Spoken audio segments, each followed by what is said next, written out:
Class time, class time. Welcome to the Mill Plain United Methodist Church Nursery Stories and Lessons. And I'm Teacher Diane, and here is Teacher Ruth Ann. And she can't be here right now, but she would love to be, I'm sure. And but hopefully we'll see each other soon. Okay, so today we are going to do our typical ABCs, Jesus Loves Me. Our story today out of the Spark Story Bible is, let's open it up.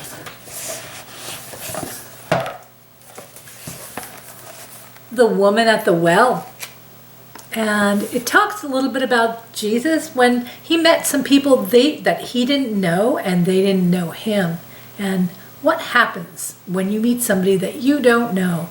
It's kind of interesting. Also, I'll be reading the book Max and the Tag-Along Moon by Floyd Cooper. And this is about a little boy and a moon. And when you look at the moon tonight, not sure what kind of moon we're going to have, but just think how it always seems to be there. And it does move across the sky. And the last story, one of my favorites, old-time story, The Paperbag Princess. And this is by Robert Munsch, if I'm saying that right, and art by Michael Martincheco. And I read a lot of stories by them. And this one just talks about how girls don't always have to wait for the prince to save them. But let's find out more later. And now I'd like to do ABCs with you guys. But before we talk about the ABCs, I'd like to talk a little bit about the letters themselves and see if I can get a couple more names in there this week. I, of course, am Teacher Diane. That's a D, a duck. And I have to give that duck call. Ooh, sounds a little crazy today. And then Teacher Ruth Ann is R, like a ring, very fancy. And we have C, a cat, Cassandra. That's a name too. And J for Jillian Jellybean. That's silly, isn't it? E for Easter. Did you know that's coming up? Yeah, pretty soon. J for Jesus too. Yep. And G for God or Genevieve. Look at those names. Marilyn, Theo. Let's see what else. Oscar. And Peter. Wow, lots of names. Okay, we can sing. You ready? A, B, C, D, E, F, G, H, I, J, K, L, M, N, O, P, Q, R, S, T, U, V, W, X, Y, and Z. Now I know my ABCs. Next time, won't you sing with me? And here we have two friends from the nursery. We have Peanut, who has been here, right? Hello, hello, hello, hello. Forever from the nursery. And our new friend Einstein. Hello. He's tired, I think. Yeah. And you guys might be tired too because school started for some people. I know some of you are still on Zoom, but some of you get to see friends in person. Either way, it's really good. Are you guys friends? Oh, yeah. Are you friends? Oh, see, they love each other. And you know what we're going to sing? Jesus Loves Me. What do you think? Yeah. Want to join us? Okay. Ready? Jesus loves me, yes I know, for the Bible tells me so. Little ones to him belong, they are weak but he is strong. Yes, Jesus loves me, yes, Jesus loves me, yes, Jesus loves me, the Bible tells me so. Good job, good job. Good job, both you guys. And you guys out there too. So in this story, Woman at the Well, Jesus had been walking a long time before he got to the well. And when we have these nice days in spring, I'd like you guys to think about getting outside and maybe taking a long walk for yourself. And I'll be showing you some videos where I did some traveling and I did some walking also. And it was hot in some places, and a nice cool cup of water was just the perfect thing. Woman at the well. Tired of walking a long way, Jesus rested at a well in a place called Samaria. His disciples went to get food while he rested. The sun was high in the sky. Whew! Jesus was hot. His tongue was as dry as a wad of sheep's wool. He was very thirsty. A Samaritan woman came to the well to get water. "Will you give me a drink?" Jesus asked. She gave him a puzzled look. Jesus was a Jew, and she knew that most Jews didn't like people from Samaria. "Why are you asking me for a drink?" she asked. "If you knew who I was," Jesus answered, "you would ask me for living water." Now the woman was really puzzled. "Sir," she said, as she pointed to the well, "the well is deep, and you don't have a jar. Where will you get this living water?" Jesus smiled. "Everyone who drinks from the well will be thirsty again, but the water I bring lasts forever." What the woman didn't understand was that Jesus wasn't talking about the water you drink. He was talking about living water, love that forgives, and life that lasts forever with God. As Jesus explained more, the woman became more and more interested. She wanted to hear more. So Jesus told her more, lots more. Jesus knew all about her, about where she came from and what she believed, and as they talked, the woman's eyes began to twinkle. "I know the Messiah is coming," she said. "I've heard all about him." Jesus smiled and put his hand on the woman's shoulder. "I am the Messiah," he said gently. The woman was so surprised she nearly spilled her water out of the jar. As the disciples came back with food, the woman rushed past them. She was so excited to tell everyone about Jesus and what he had said. The woman ran all over town, telling people what she had heard and seen. "There's a man by the well who says he's the Messiah. He says amazing things. Come and see him for yourself," she said. And the people came running to see Jesus. Many people believed in Jesus because of what he told them that day. So I'm going to turn back the page, because what he told them, this living water, it was talking about love that forgives. And that's, when you really love someone, you can learn how to forgive them, even if you're really mad. And then also about life that lasts forever with God. And so if you believe in God and you have God in your heart, then it's like you will live forever, because you will always have God.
Max and the Tagalong Moon.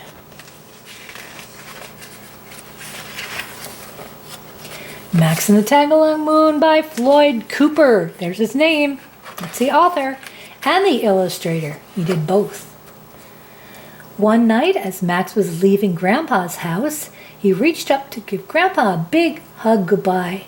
In the sky behind Grandpa appeared a big fine moon. "Look, Grandpa, the moon. That old moon will always shine for you, on and on." Grandpa and Max gazed quietly at the big moon together as it embraced them in its soft yellow light. Max smiled at the moon and Grandpa and then climbed in the car. "Bye-bye, Grandpa. Bye-bye, moon." As the car pulled away, Max kept his eyes on Grandpa until he disappeared from sight, and then all he saw was the moon. Max kept his eyes on that moon, waiting for it to disappear. The long ride home was swervy-curvy, this way and that, all the way, and the moon seemed to tag along.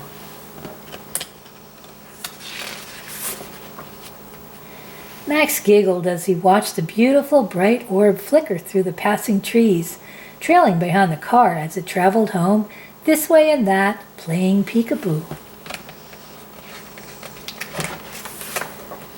Up the hill, down the hill, the moon was over there. Over the bridge, around the curve, the moon bounced along. Around a tree, past a field of sleeping cows, the moon stayed quietly with Max.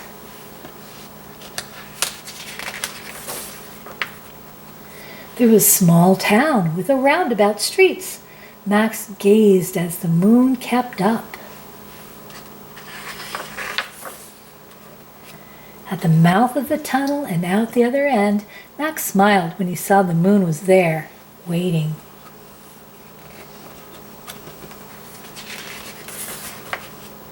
Dark clouds tumbled the night sky.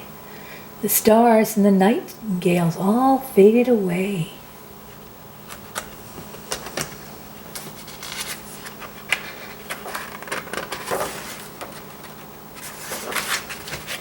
Max searched the darkness and wondered, "Where's the moon?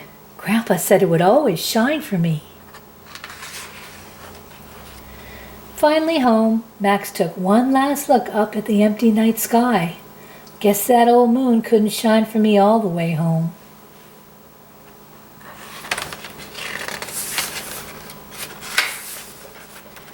Upstairs in bed, the room was dark. Max felt alone. He missed Grandpa. He missed that tag-along moon.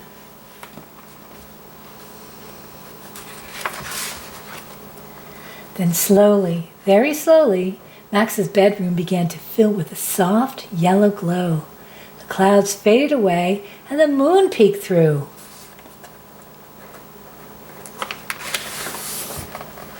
Max gazed up at the magic ball of light and thought about what Grandpa said. "That old moon will always shine for me, on and on."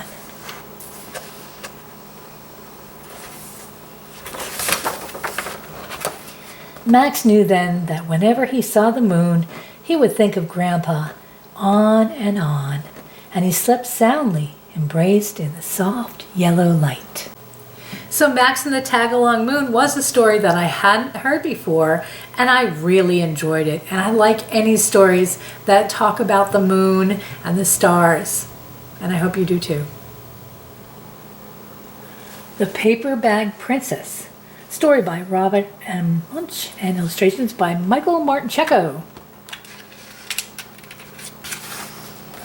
To Elizabeth. This is called a dedication page, and that means that the author or the illustrator wanted to dedicate this or write this book for Elizabeth. Elizabeth was a beautiful princess. She lived in a castle and had very expensive princess clothes. She was going to marry a prince named Ronald.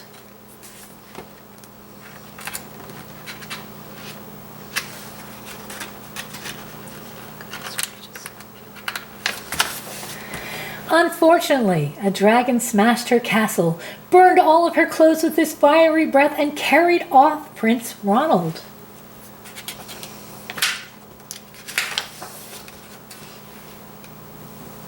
Elizabeth decided to chase the dragon and get Ronald back. She looked everywhere for something to wear, but the only thing she could find that was not burnt was a paper bag. So she put the bag on and followed the dragon. He was easy to follow because he left a trail of burnt forests and horses' bones. Ooh, he's terrible. Finally, Elizabeth came to the cave with a large door that had a huge knocker on it. She took hold of the knocker and banged on the door. The dragon stuck his nose out of the door and said, "Well, a princess. I love to eat princesses, but I have already eaten a whole castle today. I am a very busy dragon. Come back tomorrow." He slammed the door so fast that Elizabeth almost got her nose caught. Elizabeth grabbed the knocker and banged on the door again. The dragon stuck his nose out of the door and said, "Go away. I love to eat princesses, but I have already eaten a whole castle today. I am a very busy dragon. Come back tomorrow." "Wait," shouted Elizabeth. "Is it true that you are the smartest and fiercest dragon in the whole world?" "Yes," said the dragon. "And is it true," said Elizabeth, "that you can burn up 10 forests with your fiery breath?" "Oh, yes," said the dragon, and he took a huge, deep breath and breathed out so much fire that he burnt up 50 forests.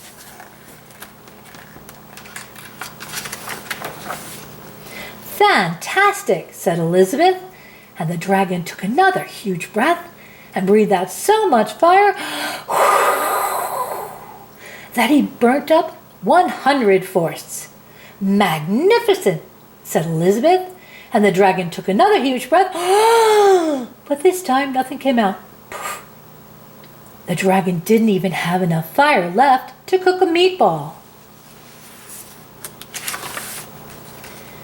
Elizabeth said, "Dragon, is it true that you can fly around the world in just 10 seconds?" "Why, yes," said the dragon, and jumped up and flew all the way around the world in just 10 seconds. He was very tired when he got back, but Elizabeth shouted, "Fantastic! Do it again!" So the dragon jumped up and flew around the whole world in just 20 seconds. When he got back, he was too tired to talk, and he lay down and went straight to sleep.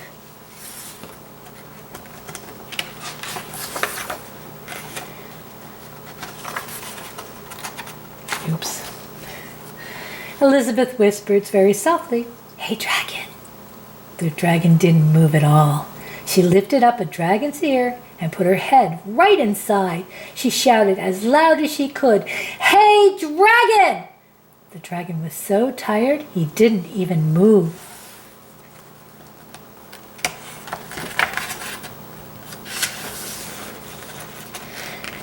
Elizabeth walked right over the dragon and opened up the door to the cave. There was Prince Ronald. He looked at her and he said, "Elizabeth, you are a mess. You smell like ashes, your hair's all tangled, and you are wearing a dirty old paper bag. Come back when you are dressed like a real princess."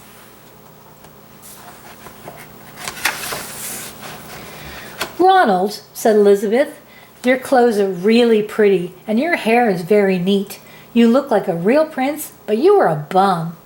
They didn't get married after all. And there she is. The end. I hope you enjoyed Paperbag Princess, and I wonder if it's what you thought it would be. Well, Ruth Ann and I would like to wish you a really good week. We hope you enjoyed today's lessons and stories. Enjoy the sunshine, and let's welcome spring when it gets here.